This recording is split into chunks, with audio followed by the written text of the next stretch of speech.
El 5 de septiembre se celebra la memoria de Santa Teresa de Calcuta, la Madre Teresa de Calcuta, que muchos tuvimos la oportunidad de poder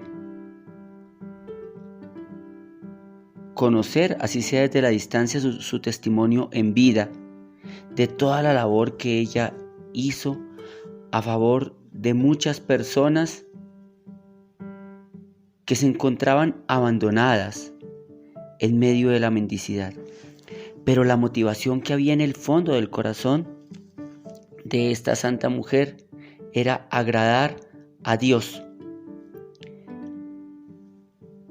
A propósito de ello, aunque el evangelio propio de la memoria es aquel en el que se habla de la gente sencilla, ¿no? Te doy gracias, Padre, Señor de cielo y tierra, porque no le has dado estas cosas a los sabios y entendidos, sino a la gente sencilla. En la feria, el evangelio que aparece es el que se encuentra en San Lucas, capítulo 6, versículos del 1 al 5. Y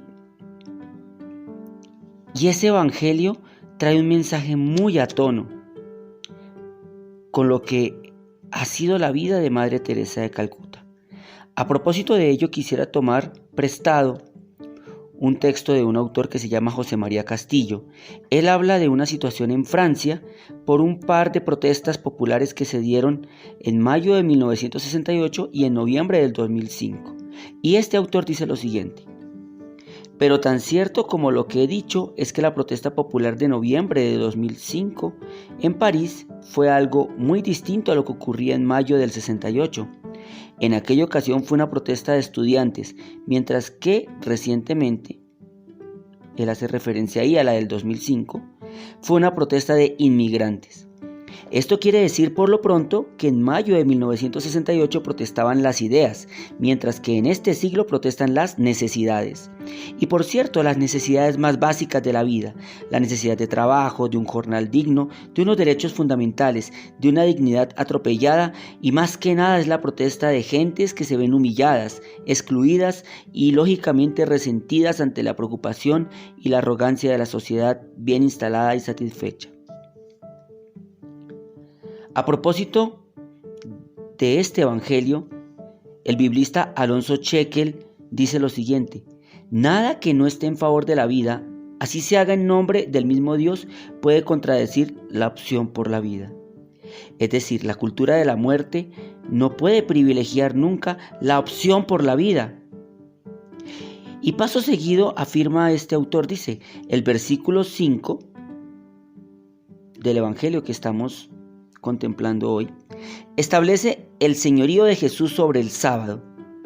Y en efecto, el señorío de Jesús lo lleva a actuar con toda libertad, tanto en el espacio, por ejemplo la sinagoga, como en el tiempo, ejemplo el sábado.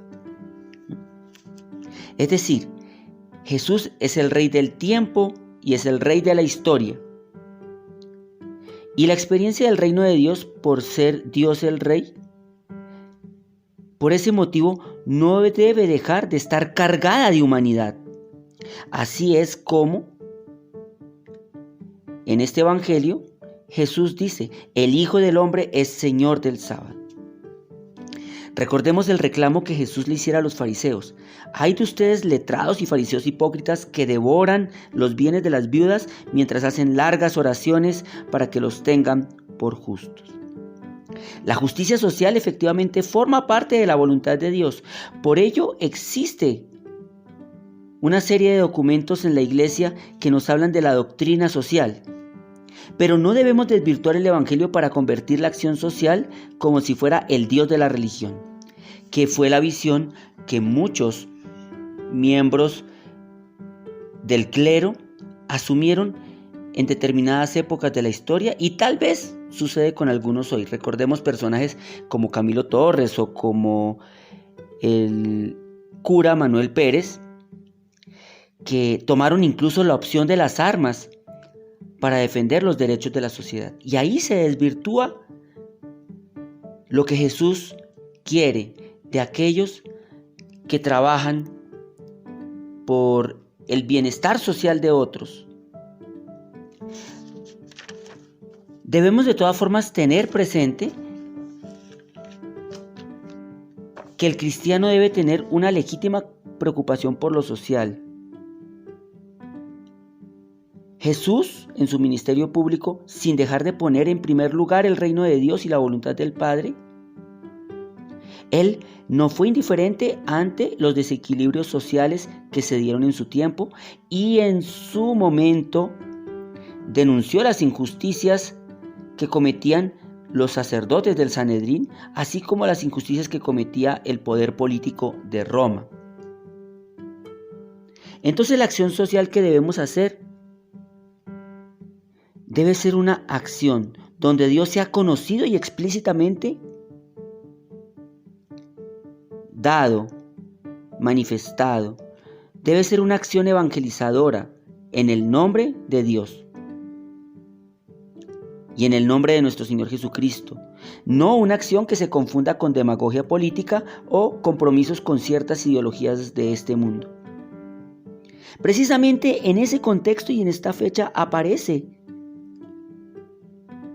un personaje tan especial como la Madre Teresa de Calcuta, como un fiel ejemplo de cómo debe ser la actividad cristiana de trabajo en esa línea de la acción social. Y fíjense que en Madre Teresa se cultivaba en su corazón un celo que apuntaba a lo central y a lo importante. Cuando a ella le preguntaban por qué ayudaba a los pobres de Calcuta, ella respondía: porque en ellos veo el rostro de Jesús. Ella rompió con condicionamientos de la sociedad en la que se desenvolvía la India de la época. Se consideraba que los moribundos que estaban en la calle habían llegado allí porque estaban pagando alguna culpa y merecían morir precisamente tirados y abandonados. Pero Madre Teresa, por el contrario, en cada herido y marginado veía a Jesús y por eso no dejaba de hacer hasta lo imposible porque pudieran tener una muerte digna. La acción social que debemos hacer nosotros, siendo conscientes de que somos hijos de Dios, a ejemplo de Madre Teresa de Calcuta, se llama servicio y debe ser un servicio que debe procurar la salvación de las almas y para la mayor gloria de Dios. El Señor nos regale la sabiduría de disponer nuestro corazón para no despreocuparnos por las necesidades sociales de los demás, pero ante todo por su salvación. Dios los bendiga y feliz conmemoración de Madre Teresa de Calcuta.